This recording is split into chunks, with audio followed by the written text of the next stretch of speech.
And what are the criteria upon which you choose to accept an assignment nowadays for film?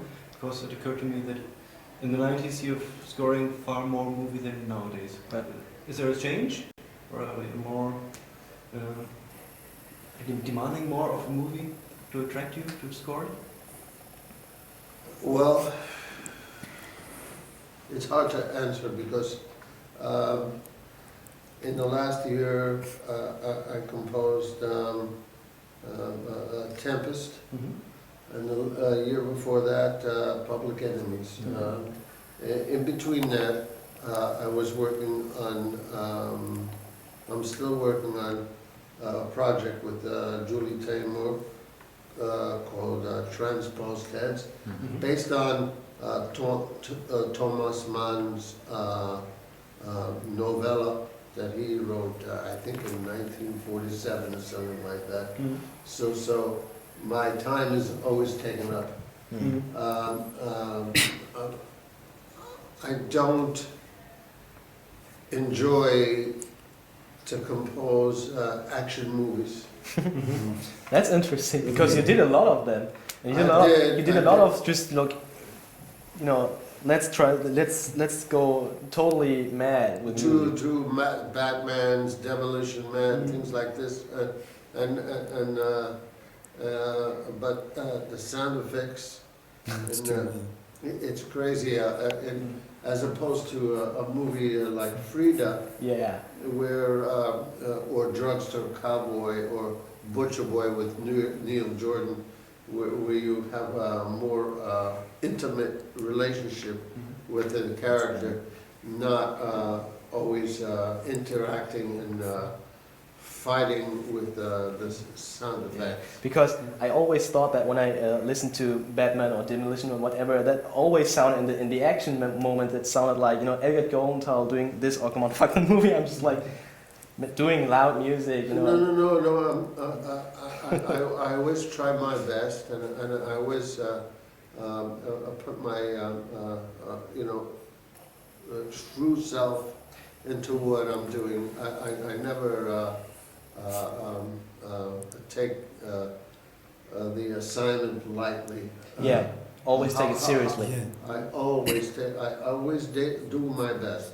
However, you have an obstacle of sound effects quite often, and it's very difficult to. In case of orchestration, you always. That's what I ask myself, because there are so many orchestrators out there who work with composers together. There was one project there where like one composer and I don't know 10 different orchestrators involved. You know, why are there so many orchestrators these days? Do composers have little time, or does it depend? I don't know, because I think you always just use like Bob Elhai, one orchestrator. I do it myself, or I do it with Bob Elhai. Together. And sometimes together. And he's a very brilliant man. Yes. One time, I asked him to write orchestration. We went over in detail, and he went into a room and shut the door. And I heard him talking to his wife, you know. And I said, fucking Bob, he has to work. What is he doing now, you know? And I opened the door. His feet was on the chair. Perfect image.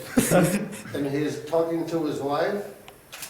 And with his left hand, he was doing the orchestration. And the orchestration was perfect.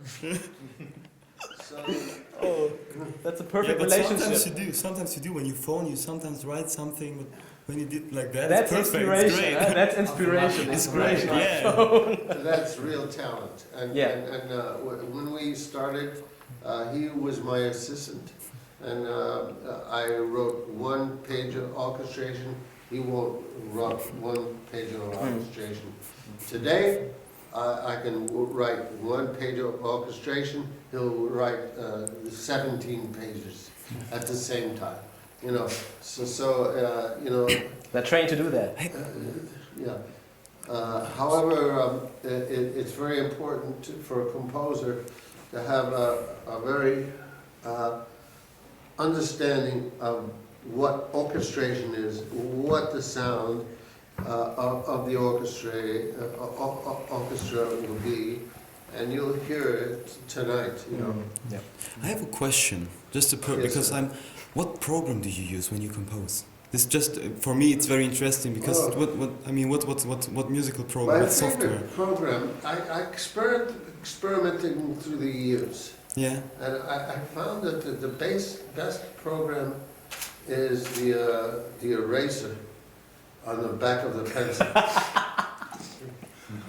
That's my But favorite program. that's good. That's very nice. I like that because I think it's very nice to hear that there are still composers out there who write with pen. Yeah. Because that is very important, I think. Sometimes, you know,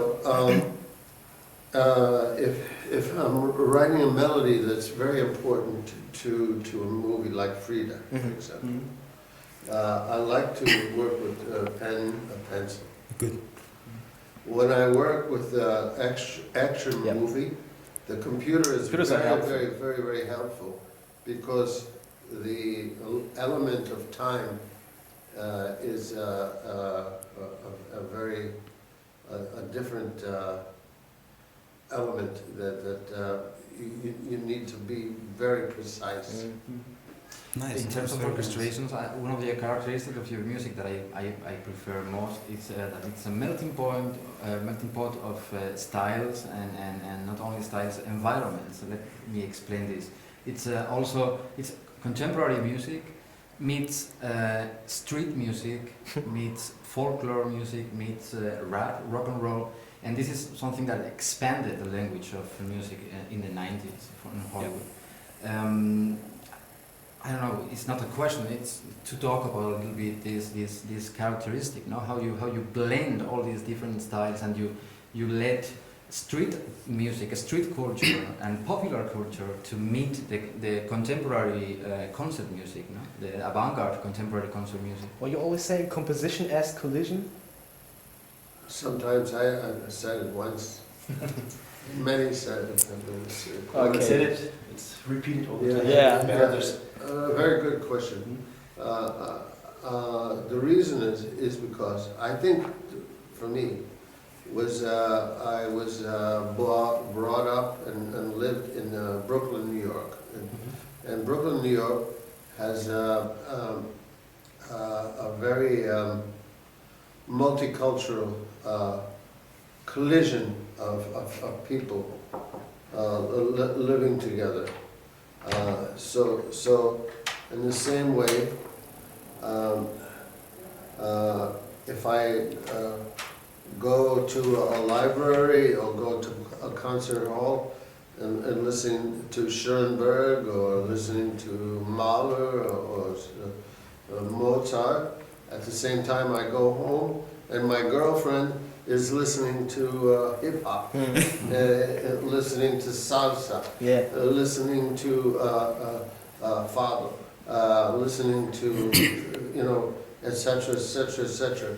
So Conte, Hondo, you know. So this is so collisions that I hear. So for me, it's completely natural to reflect what I hear.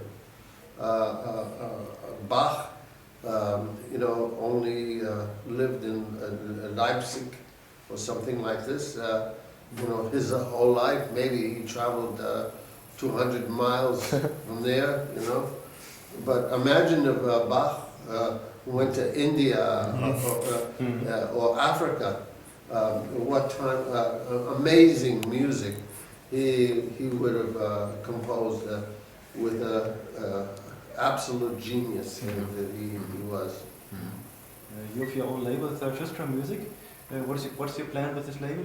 Perhaps you plan to release Grendel, perhaps? Zarathustra. It gives me more flexibility because other labels, for example, in terms of money, they take 90%, 95% of the composer's money. Yeah. And in my case, at least I have a chance to fail myself. And also I can creatively put out what I want to put out. And it's Grendel. I saw on the internet, on Google, someone has a album of Grendel already. I haven't heard it. I don't know where it comes from. But it Maybe you has should all the download your titles, and it has all the photographs, everything, you know. You know. I don't have it. You want it? Believe me, if you go to the subway station in Moscow, you can probably buy it. So you're not thinking about releasing it legally? Yes, I'd love to. Yeah. That's nice. It would be legal for 1 day. And after that, it's everyone's. Yeah.